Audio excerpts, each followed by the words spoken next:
Hello. आज हम लोग बात करेंगे अपना टॉपिक डिग्निटी के बारे में। What is the meaning of dignity?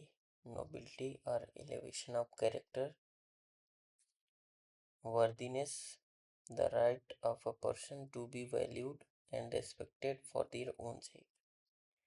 Hindi में बेसिकली इसका मतलब हम लोग समझे तो एक मर्यादा, मर्यादित। If I tell you about the patient कि डिग्निफाइड पेशेंट कैसे होते हैं, तो डिग्निफाइड पेशेंट बात भी करेंगे तो रिस्पेक्ट से, चाहे खुद के लिए बात करें या दूसरों के लिए, तो उनकी एक बात करने में और बाकी चीज़ों में एक रिस्पेक्ट दिखेगी। They won't tell what is happening in their family और इन देयर लाइफ।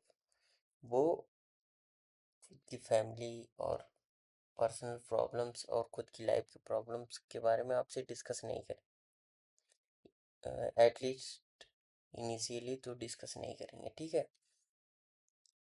तो डिग्निटी आपको उनके बात करने के तरीके में दिखेगी, उनके जब वो आपसे अपनी प्रॉब्लम्स डिस्कस करेंगे तब दिखेगी। और अपनी पर्सनल प्रॉब्लम्स या फैमिली की प्रॉब्लम्स डिस्कस नहीं करते हैं बेसिकली, इनिशियली तो डिस्कस नहीं करेंगे, ठीक है। देखते हैं कौन कौन सी मेडिसिन है कंप्लीट रिपर्टरी में, डिग्निटी रूब्रिक में, ठीक है।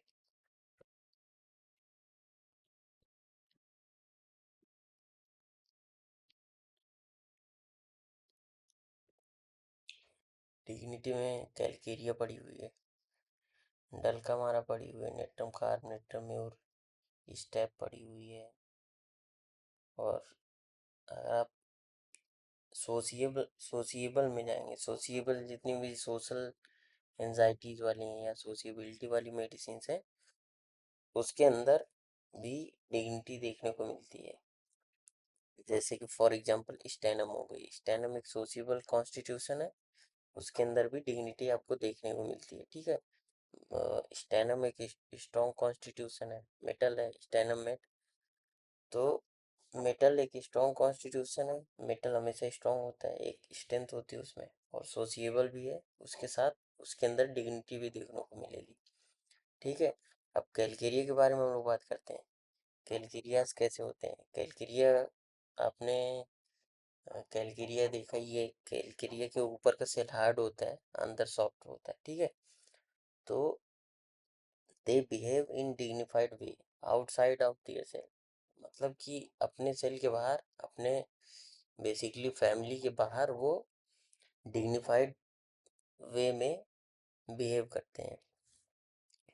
और आपको कैलकेरिया के अंदर क्या देखने को मिलेगा? कैलकेरिया के अंदर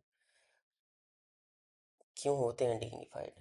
बिकॉज सेंसिटिव टू क्रिटिसिज्म होते हैं, सोशल एंजाइटीज भी होती हैं इनके अंदर। एक रूब्रिक है delusion people laughing laughing at them, कि वो इसलिए must hide their family problems for coming out of their anxiety, coming out of their society, इसलिए अपनी फैमिली प्रॉब्लम को हाइड करते हैं कि सोसाइटी उनके बारे में क्या सोचेगी, बाकी लोग उनके बारे में क्या सोचेंगे, तो इसकी वजह से वो डिग्निफाइड वे में बिहेव करते हैं। कैलकेरियाज के अंदर आपको एंटिसिपेशन भी देखने को मिलेगी, ठीक है। एंटिसिपेशन, फोर्टिफिकेशन और कैलकेरिया वाली डलनेस भी देखने को मिलती है, ठीक है। अब बात करते हैं डलका मारा में। तो डलका मारा में एक रूब्रिक है वेनरेशन, वेनरेशन में डलका मारा पड़ी हुई। डलका मारा बेसिकली, डलका मारा तो डिग्निफाइड होते हैं, साथ में उनके अंदर वेनरेशन होती है, श्रद्धा होती है, फैमिली को लेके एंजाइटीज होती हैं, फैमिली को लेके रिस्पॉन्सिबिलिटीज होती हैं, ठीक है। अब नेट्रम कार्ब, नेट्रम्यूर के बारे में बात करते हैं। दे आर, नेट्रम्स जितने भी हैं इमोशनली वुल्नरेबल हैं, इमोशनल रेमेडीज होती हैं नेट्रम ग्रुप की। तो नेट्रम कार्ब सेल्फलेस होता है, जिसके लिए वो इमोशनल क्लिंगी करना, क्लिंगीनेस होती है उसके अंदर, उसके लिए सेल्फलेसनेस भी होती है। उसे बेसिकली उस जिसके ऊपर वो डिपेंडेंट है, इमोशनली डिपेंडेंट है, उसी के उसी की केयर करता रहता है, उसी के लिए सेल्फलेस होता है, सेल्फलेस वे में डिग्निफाइड होता है नेटरम कार्प, ठीक है। और नेटरम म्यूर की बात करें तो नेटरम म्यूर भी डिग्निफाई होता है क्योंकि उसको रिजेक्शन से एलमेंट आता है कि उसे लोग रिजेक्ट ना कर दे, तो वो अपने रिलेशंस को लेके भी डिग्निफाइड होता है। तो ये हो गई नेटरम्स की रेमेडीज। अब हम बात करते हैं स्टेप के बारे में, ठीक है। स्टेप स्टेप बेसिकली क्या है, इस स्टेप में डिग्निटी देखने को मिलती है। They are sweet type of people, timid होते हैं, माइल्ड होते हैं और सप्रेस्ड होते हैं, बेसिकली जल्दी रिएक्ट नहीं करते हैं। इनसे आप बात करेंगे बहुत ही स्वीट तरीके से बात करेंगे, एक डिग्निफाइड वे में बात करेंगे आपसे, और सप्रेस्ड होते रहते हैं, ठीक है।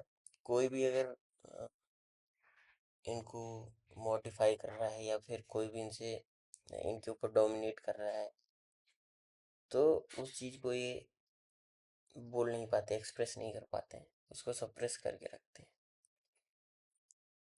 और इनसे बात करेंगे तो एक डिग्निफाइड वे में बात करेंगे, सबके लिए रिस्पेक्ट होती है। अपने अपने बारे में बात करेंगे तो भी रिस्पेक्टफुल तरीके से, और दूसरों के भी बारे में बात करेंगे तो भी रिस्पेक्टफुल तरीके से बात करेंगे। और स्टेनम को मैंने आपको बता ही दिया है, स्टेनम सोशिएबल लोग होते हैं, ठीक है। तो आई होप आप लोगों को समझ में आ गया होगा। Thank you.